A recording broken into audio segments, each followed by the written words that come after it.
That thing will peck your eyes right out. It's about 20 feet away from me with the height advantage. Oh, shit. I'm going for cover.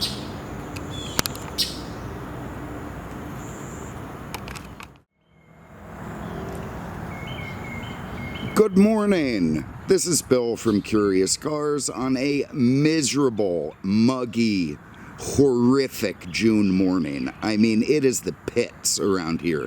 The humidity is so thick, it just oozes moisture the minute you're outside walking around. This is true Florida, southern Florida swamp life this time of year, and I absolutely can't stand it. And here I am doing a car outside. But look, here's the thing. I know it's been a while since I did a video, and you know, here I've got this 89 Chrysler Fifth Avenue, one of my favorite cars of the 80s to do. So I'm not going to get into the explanation of where the hell I've been for the last couple of months. I will only say mostly I've been spending my time trying to determine if what I see around me is the natural effect of aging, or if the world really is going completely insane at an incredible rate of speed. And quite frankly, I suspect the latter. I mean, there's just no way this is the effect of age only. The shit that I see around me, I mean, for the love of God. Anyway, but look, here's the thing. So I'm not going to spend 15 minutes, which I could, explaining what's up, where I'm at, what's going on, and where the future goes in front of this car, because it's a fairly large topic to cover. So I'm going to do another video in a couple of days. I replaced the truck. I still have the old one, but I got a newer one. I got one of Penelope's tax evasion trucks. I'll do a short video on that, but the main crux of it will be to talk about where the hell I've been and what I've been doing. I did attend an auction in North Carolina. I posted about that on Twitter. It was kind of the one signal from the depths that I put out. You know, I was up there. It was a fantastic weekend. I mean, it was just, and they got this little cool front, even though I wasn't in the mountains. There were highs in the 70s. It was absolutely terrific, and I really enjoyed it. But the auction was so friggin' expensive. I couldn't get a car. I just couldn't. I ended up with a couple of them, actually like 4. But the only way I was able to do that was by buying, you know, like, oh God, I tell you what. I mean, you know, I have my thoughts laid out in my head, and then they just fail every single time. Anyway, the cars that I got there were like buying lumber in a hot dog auction. You know, all the collector cars went through the roof, including an 82 or 3, I don't remember now, pale flesh-colored Citation with turd brown velour inside. And I thought, man, this is going to be a great, curious car. I'm going to grab this thing. It's in nice shape for what the hell it is. And I go to bid on it, and it does almost $8,000. I mean, you got to be kidding me. I had budgeted like $3,500, and my only fear was that it wouldn't go high enough to sell. And I'm just sitting there in absolute awe that this thing could do that. So I thought to myself, you know, I was going to put this car up on an internet auction. Now I'm thinking about just tucking it away and bringing it up to that auction next time. I mean, if everything went that insane, this car should do fantastically well. And we'll see. But anyway, look, a couple quick updates. Chris, still the worst human on earth. Still, just the sound of his voice tenses up my back and sends, you know, horrible feelings through myself. He's just the worst human in so many ways, and now that he's an insurance adjuster, he's running around praying for hurricanes. You know, he's so ghoulish. He's, oh, this is going to be a big season. You know, old people are going to die, Chris. They're going to drown. And, you know, he doesn't care. As long as he can work for a couple months and make his nut, you know, that's all. And it just, again, I mean, the guy, he deserves every bad thing that everything he eats is tan. Everything. He's been taking pictures of it and posting it. It's all tan. It's all fried. I mean, the guy, he'd probably faint like a vampire if someone threw a vegetable at him. Anyway, a little shout out to my friend Gail, Sean's wife. a real sweetheart, lovely woman, very, very kind, good-natured. She has given up her fast-paced job and assumed the role of a traditional wife, a trad wife and a trad mother. And it's so nice to see the summer dresses, you know, the baking, the lovely little croissants and whatever I mean, I'm so jealous of Sean, other than the fact that he's 71 years old and has a 2-year-old. But, you know, he comes home at night and his wife has delectable baked goods for him and dinner, and I don't get any of that shit. My lady friend wouldn't pour me a glass of water if I was thirsty in the desert. She hates me that much, but anyway, I can't say I blame her. But anyway, well done, Gail. Kudos to you, and well done, Sean.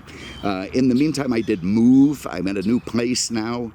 We sold the old house, and I've moved into a house actually at Penelope's, one that she owns, which is a bit of a nightmare, and I'm wondering why the hell there's a Ring doorbell in my bathroom. But I'm getting all that figured out. One of the weird parts about moving is that you end up with new stores. Like I have a new Publix that I go to, and the old one was full of all sort of plastic women that, you know, had zippers running up the back. They were 70 years old, but they looked like Heather Thomas in the 80s from 20 feet. You know, it was very posh and whatnot. The place that I've moved to is not quite so posh, and the whole Publix is full of hussies and tarts, and not really in a good way.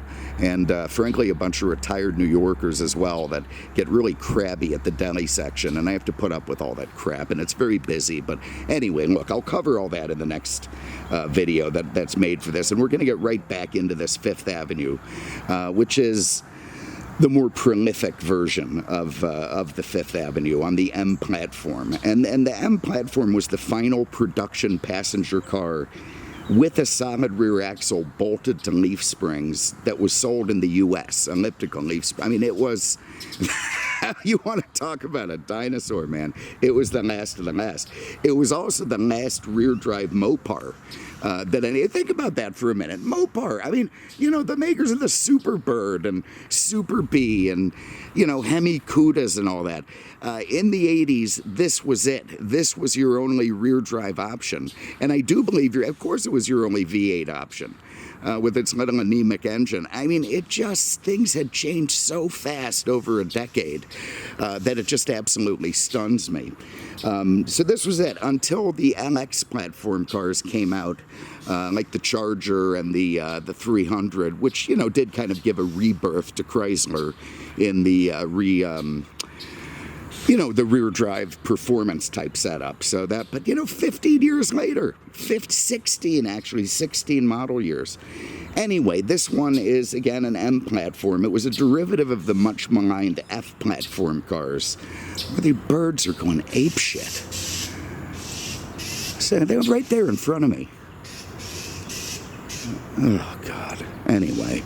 The F platform cars, which was the Dodge Aspen and the Plymouth Valari, complete with an accent. The accent is on quality, they said, even though the word Valari in standard usage has no accent. But anyway, it doesn't matter. They were released as compact cars to much fanfare in the 1970s, even Motor Trend's Car of the Year, that sort of thing.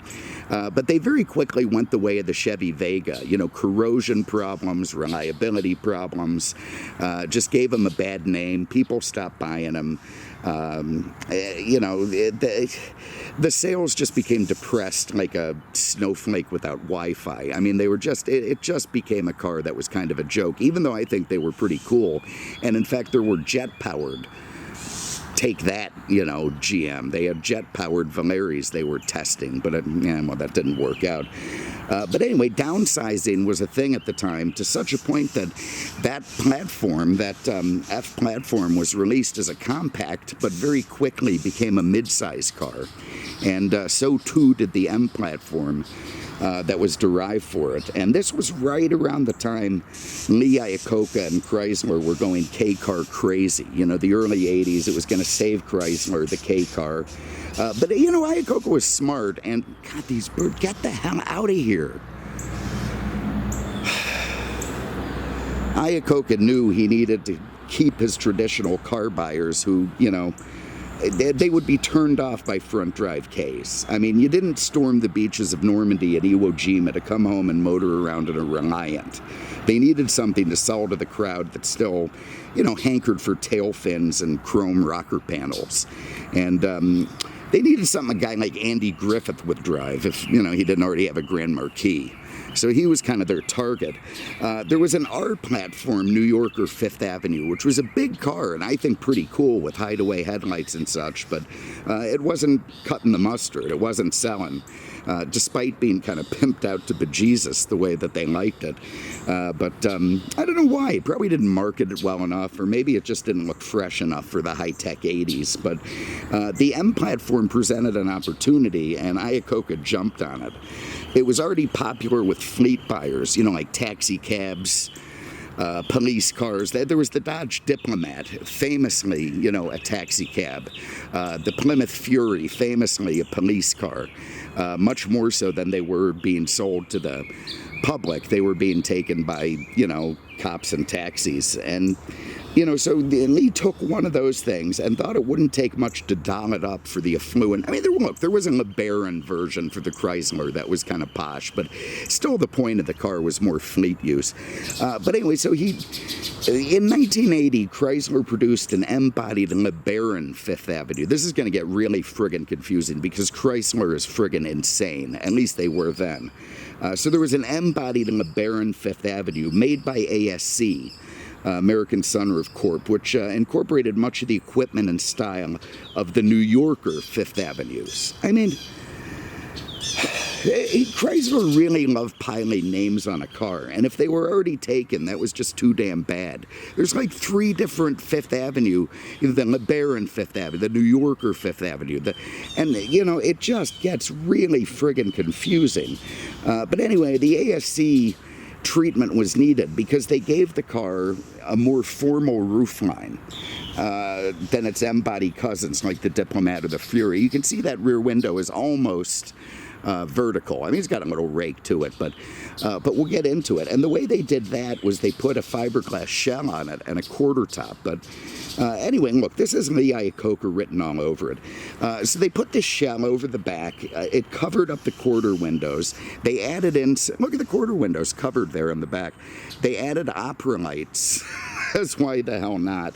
Limousine back glass, although it still used the Diplomat black. I mean, this was done on such the cheap, but it worked so well, and it just is such a Lee Iacocca thing. I mean, after it was done, they just had Brome heaven, and it didn't cost them a whole lot more than what they were doing with the taxi cab. So, having done that in 1982, and knowing they needed to give an alternative to the rear-wheel drive Cadillacs and Lincolns that were selling pretty well, Chrysler they released the New Yorker Fifth Avenue to the boulevards and country clubs of America, and it especially appealed to not just traditional Mopar buyers who needed torsion bars up front and, rear drive and V8s. But it also people that were just too cheap to buy a Cadillac. They liked it too.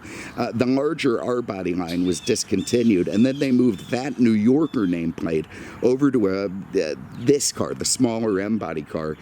And then they took the LeBaron nameplate and moved it to one of the front-wheel drive cars. And eventually there would be another New Yorker sold alongside, another Fifth Avenue. This is where, God, if I could go back in time, there are things I would do. I would, make investments that, I know panned out well, and I would probably go and shoot half of Chrysler's marketing department. But anyway, people are on drugs or something. The crux of it is that it's a pretty solid car. I mean, it got power from the 318, a terrific engine, not the most peppy engine in the world, but very durable, flowed through a simple 3-speed automatic. Again, it had torsion bars up front like a real Chrysler. They're not quite the same ones from the 60s and 70s, but they are torsion bars. It had leaf springs in the back with a live axle. It was essentially a gussied up taxi or police car, which isn't particularly glamorous, but it does make for a very simple and reliable platform, and that was certainly one of the things that appealed to buyers at the time. Other thing that appealed to the buyers was when the stylists decided to bling it up, they just went ahead and added everything. I'm picturing Gary Oldman in that Hitman movie, you know, in the hallway, everything, you know, that's what they had, the stylist there. He wanted every last stupid bit of bling that Lee Iacocca could dream up. I mean, you've got a Parthenon grill up front in the Rolls-Royce style. You've got upside-down headlights for some reason with the parking lights on top, folding chrome around into the header panel. You've got a big chrome bumper with a fancy impact strip and bumperettes. You've got a chrome rocker strip from the front of the car to the back. You've got white walls. You've got chrome wire wheel covers. You've got fender vents. You've got a chrome antenna. You've got black wipers with chrome windshield trim and chrome side trim. You've got more stainless and chrome side trim on the top of the doors. You've got a fancy looking impact strip down the side. You've got color-coded and chrome door pulls. Here are the covered quarter windows, which is brilliant. That's great for visibility. You've got a crystal Chrysler Pentastar with wreaths around it, which is very Cadillac-esque, I might add. The band for the top is stainless and chrome and runs all the way over. There's your little limousine-style back window. In '86, they were fortunate enough to add one of those third brake lights. Getting around to the back, you've got chrome trim taillights, a center filler unit, another chrome emblem on the back, gold Fifth Avenue logo out of nowhere, more chrome down the side. Chrome mirrors, and finally up front you've got this chrome and crystal hood ornament, which is just, again, you know, pure Chrysler spooge from the 80s. But it worked. It worked. And man, it's such a fine line between this car being an absolute joke and this car selling well and actually being remembered well. And still, I think, so look, a lot of people are going to look at this thing, they're going to think I'm an idiot. It's junk. It's 80s Brougham junk. They're not wrong. It's also fantastic, and I love it. You know, and I love it for a variety of reasons. One of the reasons, of course, is it's just a car of my youth that I remember. And there's going to be a lot of people out there with M-body stories, you know, Diplomat Fury and Fifth Avenue. I had two friends in high school. One of them, I believe, drove his friend's mother's Fifth Avenue to a Def Leppard concert in Miami and ended up with chlamydia or something. But that, anyway, look, that's not really the point. It's just a car that has a lot of great old memories, and it's just so ridiculously over the top.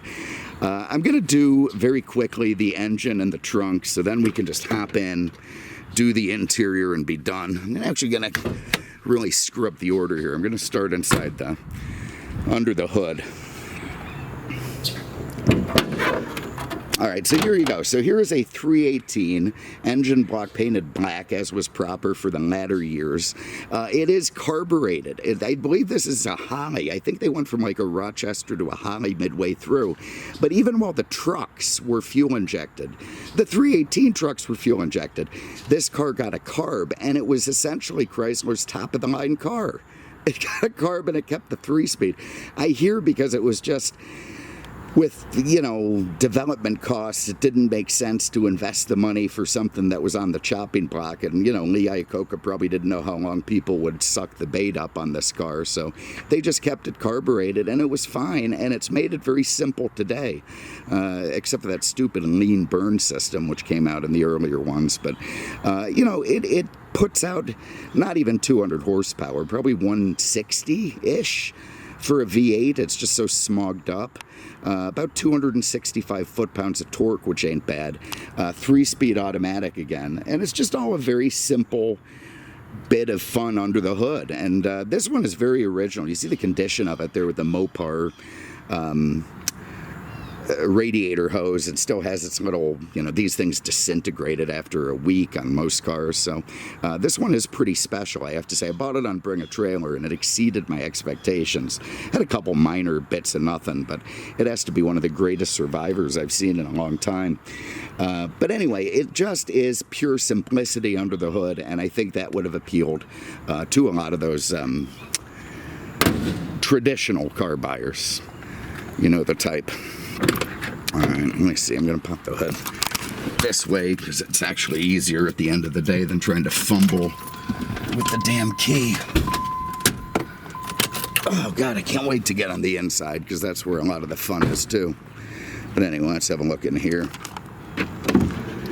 All right, so everything's so clean on this car. It's ridiculous. Even there's the big tire change sticker and VIN sticker, and nicely finished trunk, probably cheapened up. I probably used velvet in the earlier ones, and had finally just moved to carpet by now. Whoever owned this, he was supposed to be a retired state trooper, which makes sense. He probably drove a Diplomat or a Fury for years and liked the platform. And man, he must have kept this thing in his living room. I mean, it's just absolutely ridiculous. But he has an extra new radio there. I looked it up. Brand new, never been used, and the radio seems to work fine, so he must have just been saving that. Had some manuals, the Haynes manual. Obviously, he's not using the internet, some, whatever, brochures, but, a good-sized trunk, good enough for livery. Even though it's not a huge car, doesn't have a lot of rear leg room, it does fit a lot of suitcases in the back, and this would have been good for the Iwo Jima guys, so... Anyway, there it is. I'm going to put the trunk down. I'm going to pause there for a minute, catch my breath, and then we're going to hop in and have a look around. So bear with me. All right, I've got the GoPro set up just for the hell of it. I doubt I'll use any of the footage, but you never know. So let's get it going. There we go. And let's have a look inside this thing. So, I mean, this is where it all, I could say this is where it gets ludicrous, but it's already ludicrous. But let's have a look anyway. So, you go in the back seat, and you have this fantastic pillow-tufted Corinthian leather. It is, it is absolutely over the top, ridiculous, and I love it. The pillow tufted door panels. It's got 4 buttons in the door panels alone. It's got 1, 2, 3, 4, 5, 6. It's got 10 buttons just on the bottom seat of tufted leather, and I just think it's terrific. You can see definitely its compact car roots, and in the not much rear legroom thing, but of course, cops didn't care who was in the back, and taxi companies, it is what it is. But I guess that these things were sold to your empty nester types, and if the high school, college-age kids had to squeeze in the back, they didn't give a crap, so they'd already gone through what they went through. You can see in the back treatment, all of that top area where they added the formal roofline was just covered by headliner material, including the full-sized rear window. I mean, if you go under that headliner material, you'll find more window. And again, I just think that's so Lee Iacocca. It does fit 3 across. The Canadians, they'll be, actually, this would be like a limousine to the kid. They would be so happy in the back of this thing. It would be just fine. They could probably fit 4 of them, and they'd be cheerful. You look at the door panels, and it's, again, with the button tufted vinyl, I doubt it's leather on the door panels. Then you've got the faux wood with the chrome rocker switches, which are enormous, trimmed in chrome door handles, light trimmed in chrome, carpet on the bottom, coffin handle pulls for the doors, a little Chrysler badge on the covered up quarter window there. And, again, we're just talking absolute brome heaven here. Big O shit bars there on the side. If this was in red, it would such be a Spanish bordello. I like this thing here. I have the stainless and the chrome. Up front, okay, now this, again, the world's most ridiculous seats. I mean, they're actually more comfortable and more supportive than you'd think. I know I'm going to get laughed at for that, but it's true, and if you don't believe it, go buy one of these and try it out. Again, this is just ridiculous. Here you can see you've got the row of single buttons. That's a space saver, I presume. Your door locks at the back. It's very hard to determine which window you're putting down. I found that to be miserable. Your power window switch there, power lock switch. Down there you've got recline. They had to add that in. I think that came in like 86. They didn't used to recline. They just had the 6-way power. That was probably to keep up with Cadillac. This is an 89, which you can instantly tell because of the airbag steering wheel. 1 year only, 89 had an airbag, and it was the only airbag in the country, I believe, that had a tilt steering column. So this ancient platform did improvise there. The dashboard, you know, talking about the tarts and hussies at Publix, it's just a gussied up Diplomat. I mean, all right, let me just hop in and fire this thing up. Actually, not a bad door close sound. You can, you know, kind of feel the low mileage in this one. There's that high torque starter from Chrysler, again, which those guys would have loved, and they didn't get in the K cars. You got pretty good gauge setup here. You got your alternator gauge, you got a temp gauge, you got a 85 mile an hour speedo, you got your fuel gauge. There's your PRN DL. There at the bottom, and you know, lovely faux wood trimmed in chrome, with vents trimmed in chrome, with black backgrounds, with chrome switches, with more black switches, with chrome trim. Over here, more vents trimmed in chrome, an AC unit with all chrome push buttons. You know, by 89 they were using more. Oh, we gotta put some AC on, it's miserable. Turn it down so it doesn't dominate the sound. But anyway, you can see, you know, the radio had been updated by, I love the little joystick, you know, fader control, very, very goofy. Over here, it used to be a clock in the old ones, by the way, but you open up the glove box, which is small. We've got a Chrysler Infinity 1 I like that, Infinity 1. I guess they knew more were coming. Demonstration cassette. I haven't found this. If it's got one of these built-in radar detectors, I haven't discovered where it turns on yet, but it might. This is the key for the wire wheels, and then a very nice set of all the factory books and documents, and it's illuminated in there and all wonderful. Very standard, cheesy rear view mirror. They added an overhead console like the minivans by 89 that has your compass and temperature, which, you know, I don't know why they even bother with. Oh, Canada, of course. You got cocaine mirrors left and right, and again, drapes of headliner material anywhere. It's a little bit saggy now, you can see that, but you know, the fact that it still remains for this car is pretty special. See if there's anything on the radio. We got a power antenna. Oh, commercials, how unusual. Rock your house.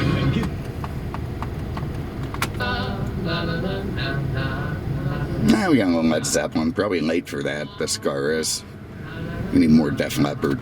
Anyway, let's take it for a drive. Love the Vista. Absolutely love it, looking out over the hood. I don't feel particularly spacious in this thing, I gotta be honest. I mean, it's not a huge car inside, which its compact car roots do sort of come through, but you can see the knife-edged fenders. I see bird shit on the hood already, which is just wonderful. I spent 2 days detailing this thing.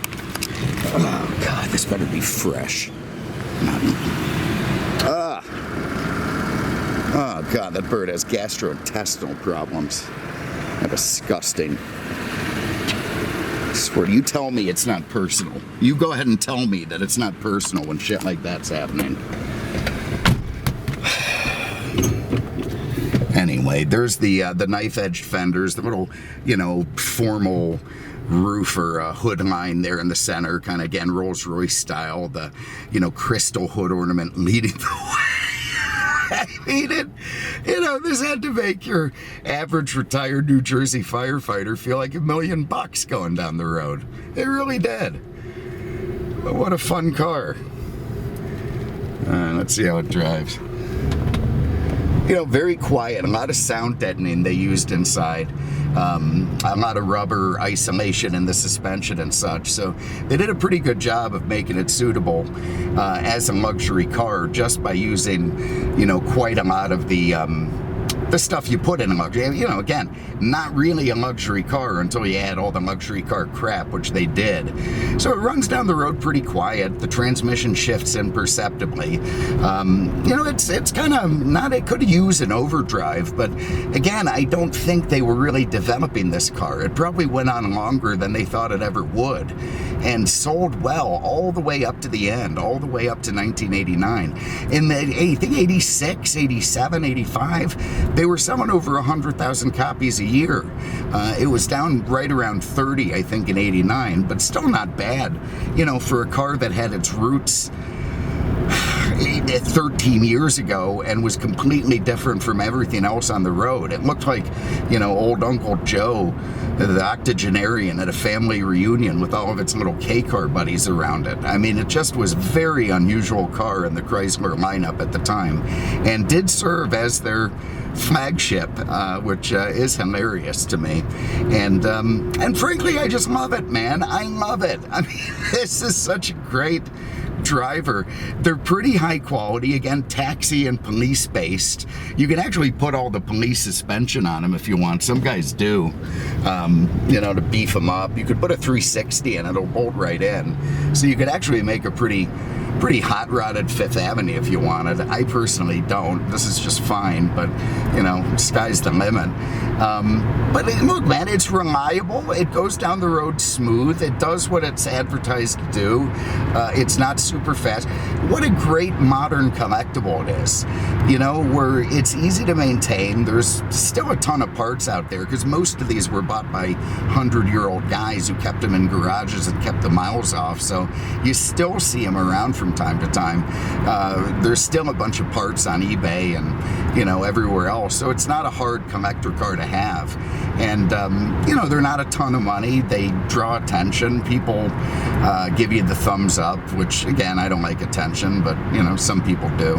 And it's just a fun car. So anyway, look, there it is. I'm heading the other way today. I'm not going on the interstate, so that's a shame. I won't get an interstate run. And I want to keep the video a little bit shorter anyway to try and not be insane. And I promise you, before I'm taking a trip in a week, next Friday, we'll talk about it. I'm going to do a video before I go with the new truck, new to me anyway, and I'll explain where I've been and what the hell's going on. So thank you very much for having a look today.